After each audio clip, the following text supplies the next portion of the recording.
Welcome to Innerji. I'm Lesley, the Metaphysical Crone. And today we're going to look at the new moon in Gemini, and it is also a solar eclipse, so lots of energy. So let's begin by looking at the astrology of this. Now, it occurs at 8:53 p.m. Australian Eastern Standard Time. That's on the 10th of June. So please, if you're in a different part of the world or a different time zone, remember just to check the exact time for your location if you want to know what it is. Now, a new moon always occurs when the sun and moon are conjunct. So what this means is that they're as close as they can be. They're basically on top of each other. And of course, with the solar eclipse, as NASA describes, we have the moon coming in between the sun and the earth, and so blocking it out. Now, this is an annular eclipse, which means it's a partial eclipse. It's about 97%. So you kind of see this ring of fire around the moon at the peak of the eclipse. Well, the sun is in Gemini at the moment, which is the energy of mutable air. This is about new ideas, thoughts, satisfying one's curiosity. Gemini energy is always curious about things, always likes to gather information. It's about learning and also taking short journeys, and communication is so important with Gemini energy. It's also an energy that brings the ability to be able to think more quickly and be more adaptable around thought processes and communication. So if you have Gemini energy in your chart, it means you're really good at thinking on your feet and being really flexible to situations around you. Now, of course, the new moon is all about new beginnings. And being in Gemini, this is a good time to start looking at new projects, especially anything related to writing and communication. But remember, Mercury is currently retrograde, and that's in its home sign of Gemini. In other words, Mercury rules Gemini. So this, again, is a very strong energy. And it means that the drive to communicate your ideas is so much stronger, especially if you have a Gemini sun, moon, or ascendant. However, with this Mercury retrograde that we're experiencing, there is a caution just to slow down a bit. With that Gemini energy, you want to just jump in and blurt things out. So really, it is about thinking before you speak at the moment, before expressing your ideas and opinions.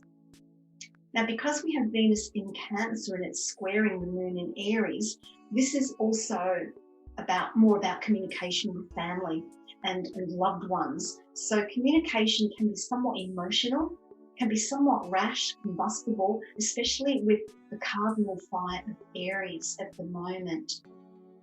Now, the Mercury retrograde is also, it's not just about things going wrong. Yes, of course, there can be communication problems with social media, technology, etc. But, if you want to look deeper at Mercury retrograde, it is also providing you with a great opportunity to go in and review your recent thoughts, your recent decisions and plans, the recent communications that you've been having with people, to see if things are still working for you in that area of communication and ideas, or whether perhaps they need tweaking. So that's one way that you can actually use this Mercury retrograde in a more positive way. Now, with the eclipse energy, whether it's a lunar eclipse or a solar eclipse, it is about disruption. It is about letting things go, letting certain things go, and opening up the way for new beginnings, a new way forward. So this is very in keeping with the new moon energy as well. So with this solar eclipse and the new moon being especially strong, we also have the added energy of a stellium. So a stellium means that we have 3 or more planets in a sign. And so this stellium, we have the sun, stellium I should say, we have the sun, moon and Mercury all in Gemini, and they are all conjunct, they are all close and next to each other. So all forms of communication, thinking processes, starting new projects, even taking short journeys, they're all strongly highlighted during this time frame. Now, the other thing to consider with Mercury retrograde is that being in Gemini, it can make decisions hard. You can actually have difficulty making decisions at the moment, or you might be making rash decisions that are thought through. So please, with that Mercury retrograde, really think before you act. I think that you've got to be a little bit careful around this time with Mercury retrograde so that you can avoid misunderstandings, miscommunication. It is about looking before you leap. So make sure you also check the details of any documents that you're signing, any written communications, to make sure that you're being very clear and you're dotting your I's and crossing your T's. If it is an agreement of some sort, really make sure that you read the fine print. But overall, there is a lot of strong energy around communication. And yes, there are some negatives to consider, but forewarned is forearmed. And so if you know that, you can actually be extra careful and really direct your energy, your communication style, your actions, what you're doing in a very positive way, so that you can make this new moon solar eclipse in Gemini to be very, very positive for you and to just diminish any of the negatives. Remember, as I said, forewarned is forearmed. So let's have a look at some crystals that might be supportive for you during this time, or that you might like to put into a grid or use in some way in your new moon rituals. As you can see, as you look at the screen, I have chosen some crystals to support or be used in some way in some rituals this new moon and solar eclipse in Gemini. So obviously I always like to start off with some crystals for the moon. So obviously the first one I go to is Moonstone. Now the Moonstone that I've chosen here today is Rainbow Moonstone. And I've chosen this particular type of moonstone because it is really helpful with communication. Being a rainbow, having rainbow in that moonstone means that you're going to come from a more positive perspective in terms of how you communicate, especially in how you communicate emotionally. So that's why I've chosen that as the moonstone. If you don't have a rainbow moonstone, you can always substitute a clear quartz. In fact, you can substitute clear quartz for any other crystal and program it with your intention.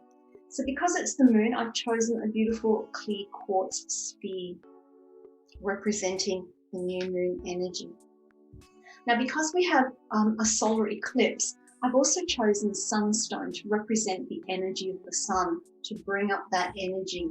So here is the sunstone, a joyful crystal that brings confidence, brings creativity. Now, moving on to the crystals that I've chosen specifically around communication, confidence, courage, because with the Mercury retrograde, it can be easy to get off balance, get off kilter. And you do want your communications to be positive and clear, having clarity. So let's start off with blue lace agate. I've chosen blue lace agate. It's really a really good crystal for the throat chakra. So that is about your self-expression and speaking your truth. But with blue lace agate, it's a very gentle stone. So this is going to allow you to be clear in your communications, but doing it in a very soft way that goes with the flow, not being overly forceful because of this extra Gemini energy that we have that's so strong at the moment. The other crystal that I've chosen for communication is Chrysocola. Absolutely love this stone. So again, blues and greens in that. So again, I've chosen this stone to help with courage in communication, to help with clarity in communication, so that you know that you can be understood, that what you're saying is clear. The other crystal that I've chosen today is citrine. Now, citrine is such a well-known crystal. It can be used in so many ways. It can be used for courage, confidence, abundance. And, where we're at with this new moon, new beginnings, new projects, you want to have some confidence, you want to be courageous about what you're taking on, but you also want what you're doing to be abundant in whatever way that means for you.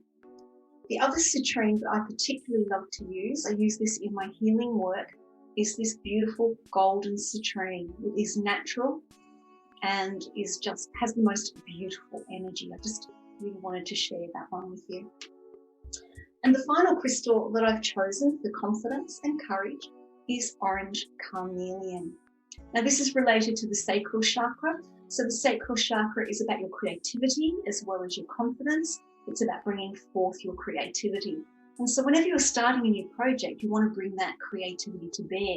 Or if you want to start up a new conversation, you want to have confidence. You want to have a joyful approach to it because this is a very warm and joyful crystal. Now that we've had a look at some crystals, let's have a look at some essential oils that might support you during this particular new moon period. Looking at essential oils that can support you during this new moon, solar eclipse, a stellium of 3 planets, all in Gemini, such powerful energy.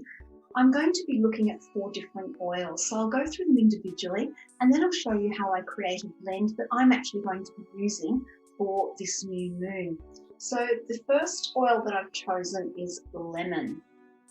Now, lemon is about clarity, it's clear thinking, it's focus and concentration. And with that Mercury retrograde, our focus and concentration could be a little bit off kilter. So using some lemon oil as part of your blend is going to be helpful for that. Lemon oil is also representative of moon energy. It is associated with the moon. The other oil I've chosen is sage. Now everybody knows about sage smudge sticks and bundles for clearing space. You smoke them and clear the space. You can do the same thing with the sage essential oil. So to release any confusion around this time and just to cleanse things out, I've chosen some sage oil for the blend as well. The other oil I've chosen is ginger. Now ginger is a spicy warming oil. It's also good for courage and confidence. Just be a little bit careful when you use this oil if you have sensitive skin, because it can be a little bit of a skin irritant, but it is a lovely oil to use for courage and confidence. And the final oil I've chosen is Roman chamomile. And I've chosen Roman chamomile for its ability to stay calm for gentle communication. It's a very soothing oil, it's a very soft oil, a very nurturing oil. So this type of oil in the blend will be helpful with communication. So let's blend them together. So I'm going to begin with the lemon. The lemon in this case, out of the 4 oils I've chosen, is a top note, like a top note in perfumery. So it's the one that will evaporate the quickest, and that's the aroma that you usually will be able to smell first. So I'm going to start off in my blend with 3 drops of lemon. And I do that in my beautiful amethyst mixing bowl. So I bring in the healing energy of amethyst, and I think 4 drops went in there. And then I'm going to use some sage next. And I'm just thinking about, I think just 2 drops of sage will be plenty there. So 2 drops of sage. Now, as I said, ginger is a very potent oil, so you don't need a lot of it. And I also have to say that when you're using oils for vibrational purposes, energy healing, spiritual purposes, you don't really need to use a lot because it's the subtle energy that you're drawing on from the oil. So more or a stronger aroma isn't necessarily better. So ginger, I'm just going to put 1 drop in. There it goes. And finally, Roman chamomile. And we'll just have a sniff of that. Actually, I'm going to have a sniff of the blend just to see how it's coming along. And that's blending very nicely. So we're just going to put in a little bit of Roman chamomile now. I'm going to do 3 drops to assist with gentle, nurturing communication. I'm just going to use my intention spoon that I keep specifically for mixing oils, just to give it a little bit of a stir. And then we're just going to have a little sniff. And oh gosh, I wish you could smell this. I wish we were able to smell through the internet. But that has come up really nicely. So that is a blend of lemon, sage, ginger, and Roman chamomile, which is going to be used for my new moon rituals, meditation, etc. And also for the solar eclipse, because I meant to say ginger to me also represents the energy of the sun, while lemon represents the energy of the moon. And you might notice that I've placed the crystals that I chose for this new moon energy in a little grid around my oils. And now that I've made my blend, I'm going to remove the bottles. And I'm just going to my amethyst dish with my blend into the center, and I'm going to leave that to, for want of a better term, brew. I'm just going to leave it and allow it to draw in all the energies of the crystal grid. So the crystal grid has been designed with my golden citrine bringing down healing light from the universe, and then we have the clear quartz sphere and the rainbow moonstone above, and we have the sunstone in the center. And then surrounding it, we have the Chrysocola, the Carnelian, the Citrine, and the blue lace agate. So I've put the Chrysocola and the blue lace agate to the side to represent that middle ground, that balance of communication. And you might notice that I've got the Sunstone, Carnelian, and Citrine, which are all stones of courage, confidence, clarity. I have them in a triangle shape, which to me represents manifestation. So I'm going to be leaving this sitting until we actually come to that new moon point of time in Gemini. And then I will be placing my blend in an oil burner as I meditate to start my ritual. I do hope this has been of interest to you and of help. And remember, with essential oils, please don't ever put them directly onto your skin undiluted. You always need to dilute them in a cold-pressed vegetable oil, such as cold-pressed sweet almond oil, because your skin is quite sensitive and may react. Until next time, happy moon blessings to you.